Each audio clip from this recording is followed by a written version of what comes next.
Hello, darlings. You've all heard of Marilyn Monroe. Some of you know Bridget Bardot. Well, now it's time for the Cognac show. I said Cognac, ooh, ooh. I said Cognac, ooh, ooh, ooh. I'm a bubbly blonde, fabulously dressed to impress. One of a kind girl. I was brought into this world wrapped up in pearls. I love to mingle, though my husband reminds me I'm not single. I meet and greet both the famous and the elite. I ride in limousines, drinking the finest champagne, wearing furs, dazzling diamond jewelry. A girl can't complain. I live the upscale life, dining in the finest restaurants, eating the best caviar for free. And no matter how much I enjoy myself.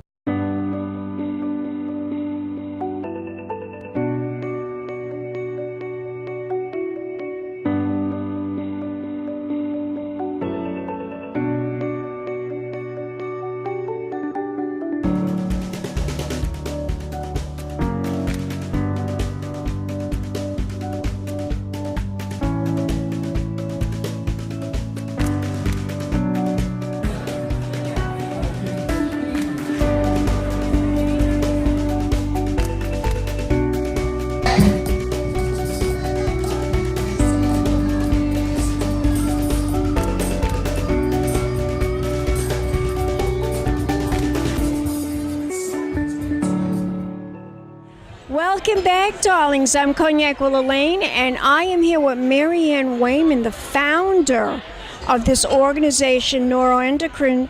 What is it called again? Neuroendocrine Cancer Awareness Network. There you go.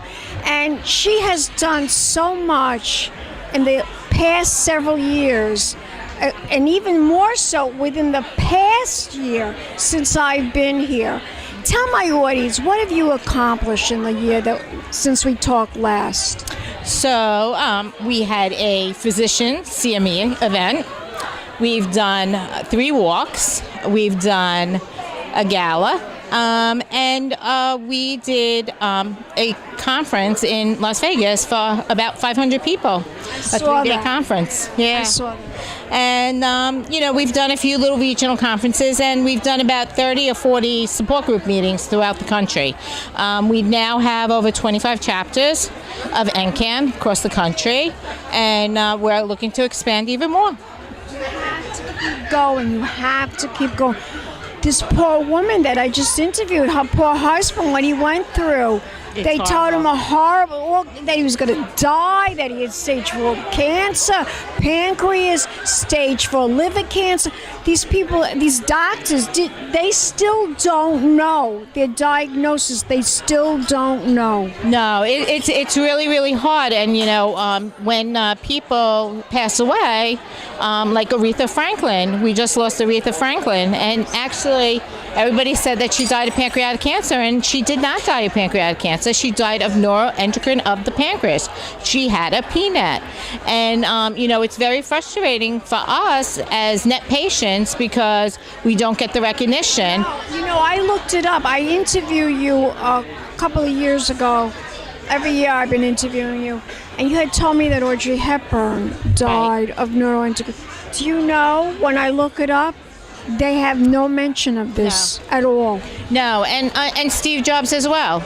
Steve Jobs died of neuroendocrine. And I think what the problem is that for like the news people and newspapers and media, it's easier for them to say pancreatic cancer than for them to try to say neuroendocrine cancer. People don't know what it is. They don't know what it is. But it's doing a very bad disservice to us patients because we're not getting the word out because they're being told they have a different disease. Yes, and also there are people that are so naive and ignorant, they don't know. Somebody tells them that they have stage 4 cancer, they give up.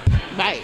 They give up. This poor man was just about to give up. The radio host, the lady I just interviewed, Sue, exactly. She was just about to give up, And then you come along and you pretty much helped her. And now, Yeah, and and that's what we do. They would have given him chemotherapy that might have even killed him. Yep, that's exactly what would happen. Yeah, I mean, we deal with we send out like 1,500 information packets a year to new patients across the country, and we answer the phone 7 days a week, 365 days a year, because patients need that support. They need to talk. Have you reached out to Aretha Franklin's family?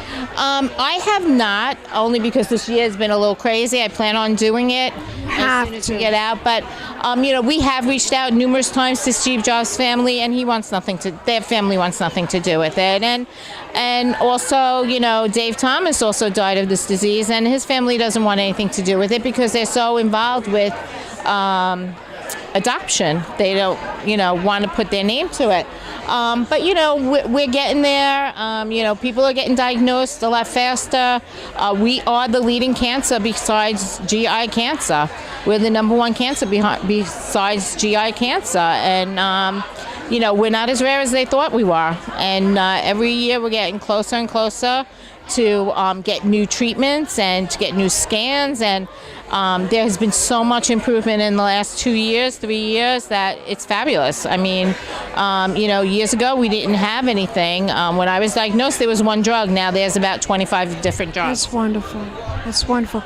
Tell my audience, Maryann, where can we go to participate and contribute and support? What is the website? Okay, so the website is www.netcancerawareness.org.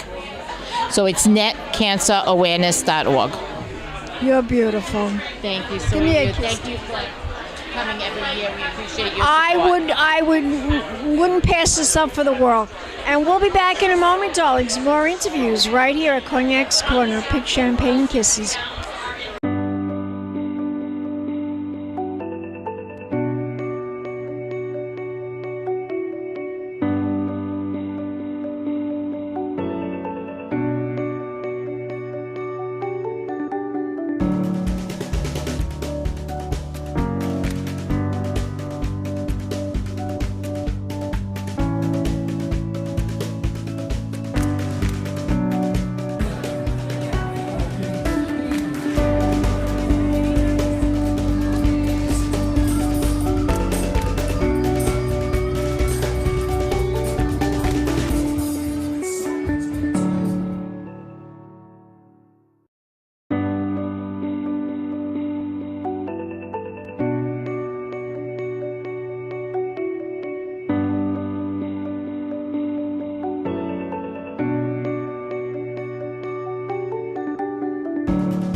Welcome back, darlings. I'm Cognac Wellerlane, and we are here in Long Island, and we're here to celebrate another Neuroendocrine annual gala.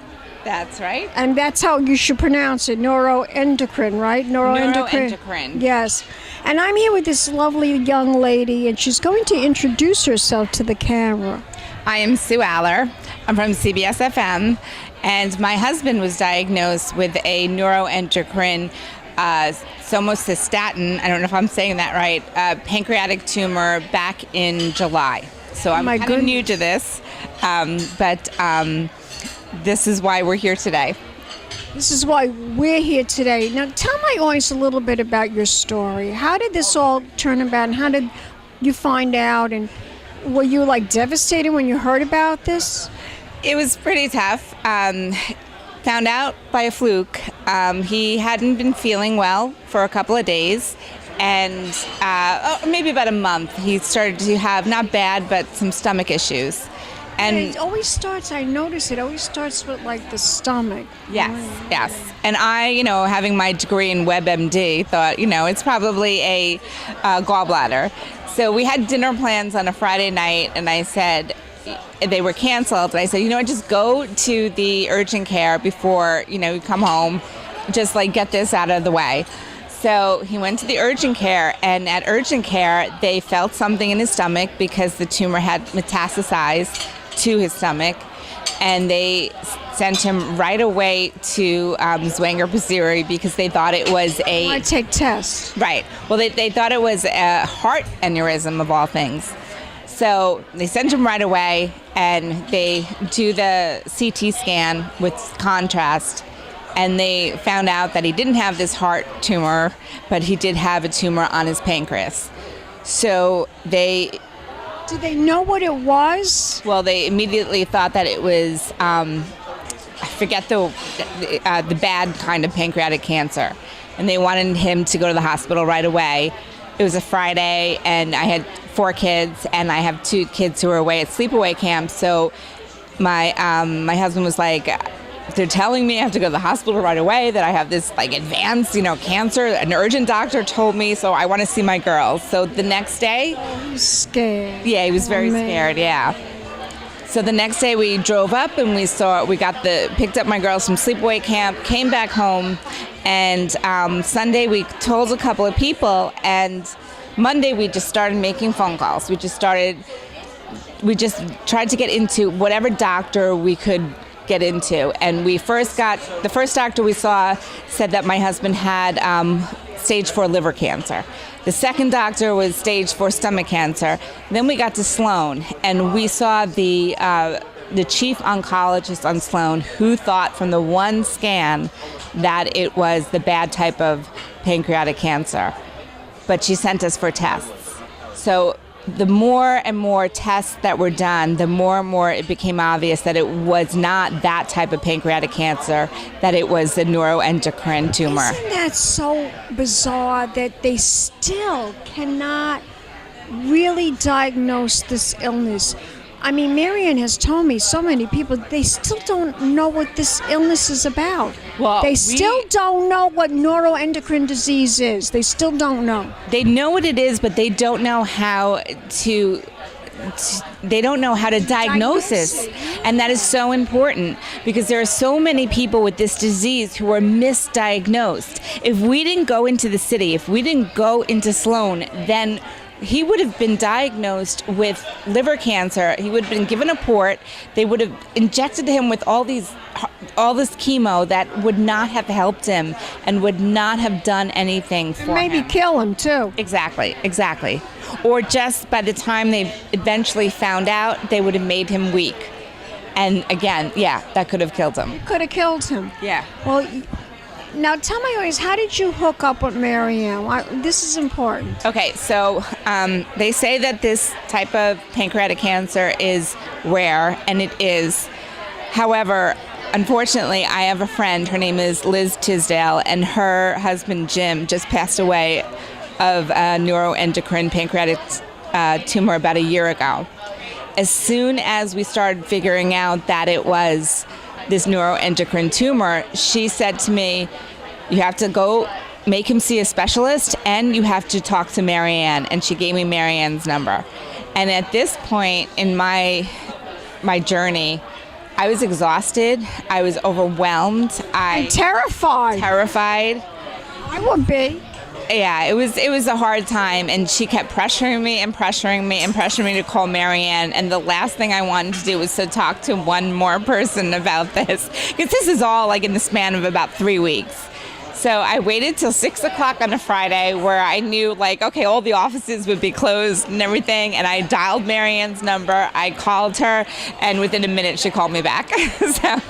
But it was such a wonderful phone call. And Maryann took you on this journey that is now where you see a light at the end of the tunnel. Exactly. There is a light. But we still need to bring awareness to this, because if you have breast cancer, you're I have. 1 in 8. I have. You do. So you know that you're 1 in 8. I had it. Yes. But with neuroendocrine, you're 1 in a million. So 1 in a million, and there's very little funding. And how do we get it? How do we get this disease? That's another question. That I don't know. Nobody does. It's But a mystery. I do know that my husband has probably had this tumor in him for 5-10 years, possibly. And it's slow growing, and slowly it grows, and it's completely silent, and you don't have symptoms. His blood work, even today, comes out pristine. It's normal. So it's very difficult to detect this tumor. I want you to tell my audience right now, where can we go to learn information on neuroendocrine disease? Well, you can go to the website, the NCAN website, and that will give you all information that you have. But the symptoms for this disease are very common. It's flushing, which could be a hot flash. It's stomach issues like indigestion. I mean, who doesn't have that? It's constipation, it's diarrhea. I mean, it's just things that we have normally, and you're not sick. So you really just have to pay attention to your body. A month before my husband was diagnosed, he knew something was wrong within him. So it's really kind of your intuition. Yeah, I had the intuition too. One more time, important, the website. It's NCAN, so Neuroendocrine Awareness Network. Gorgeous. Give me a kiss, dear. Don't go away yet. We'll be back in a moment with more interviews right here at Neuroendocrine, their annual gala. Keep watching, darlings. Pink champagne kisses.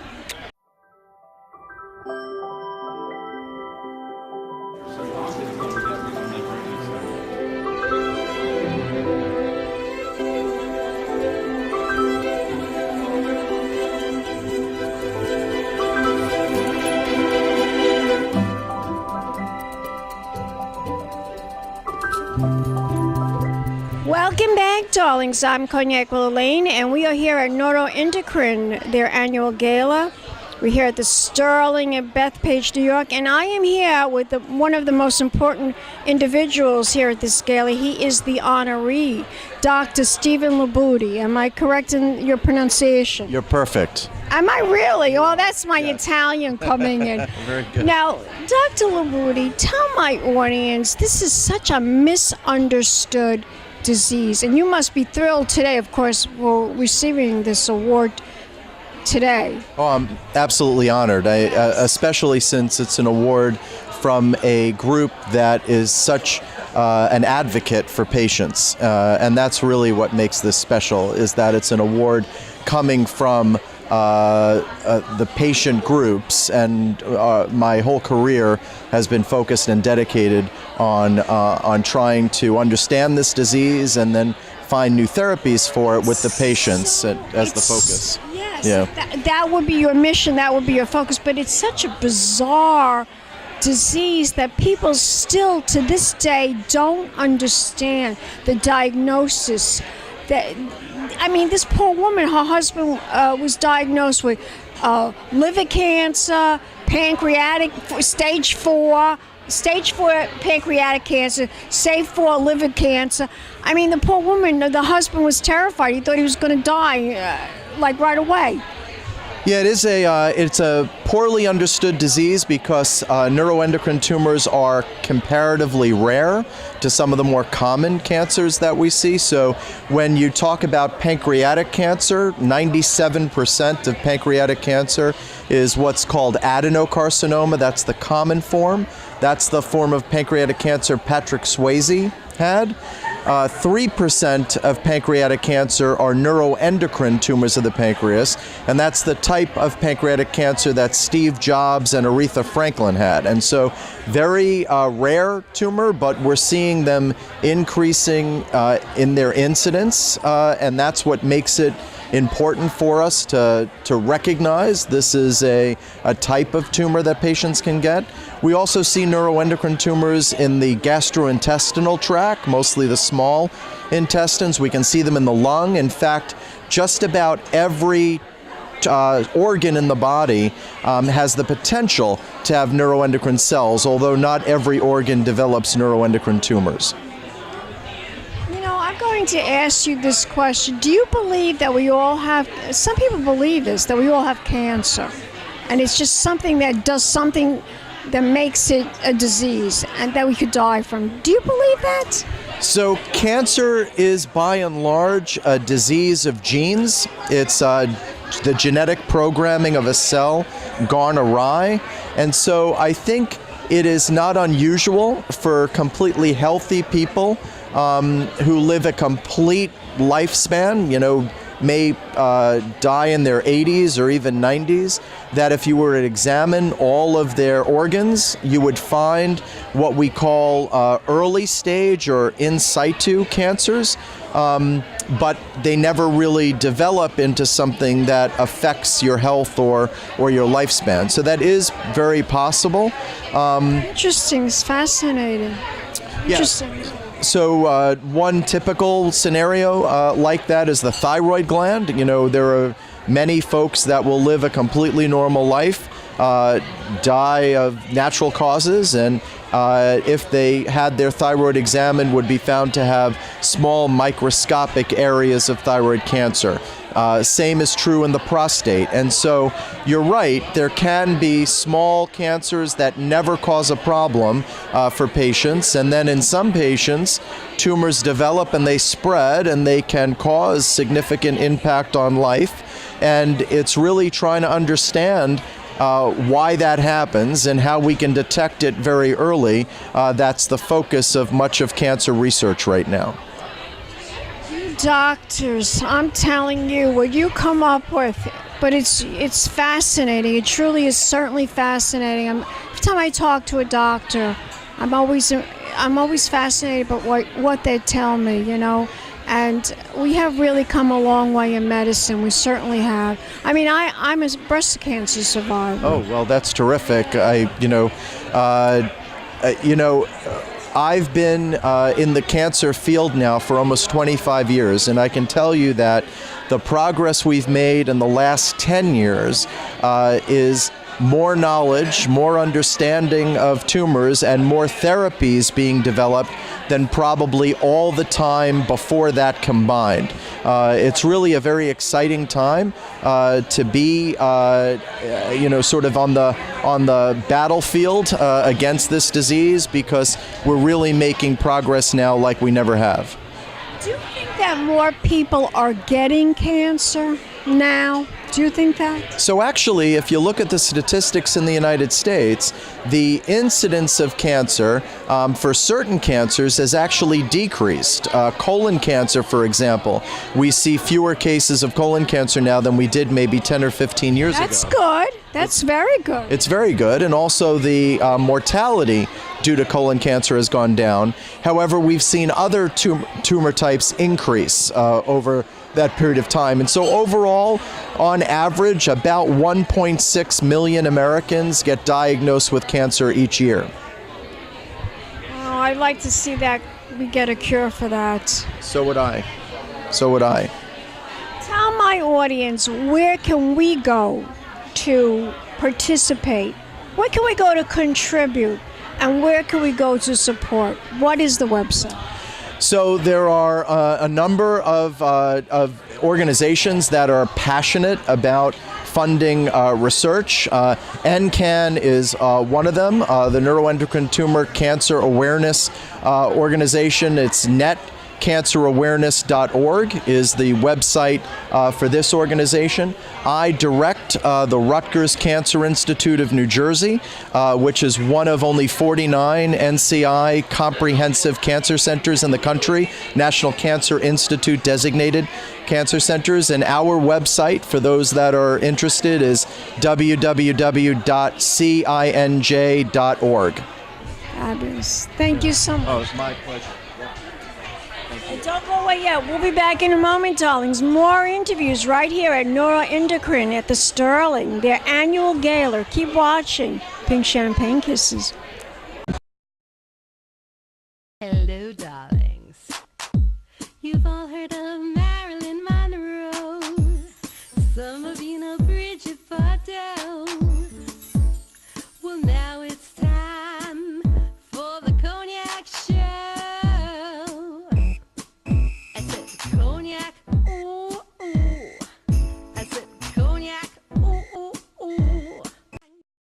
been a Crybaby Productions, darlings.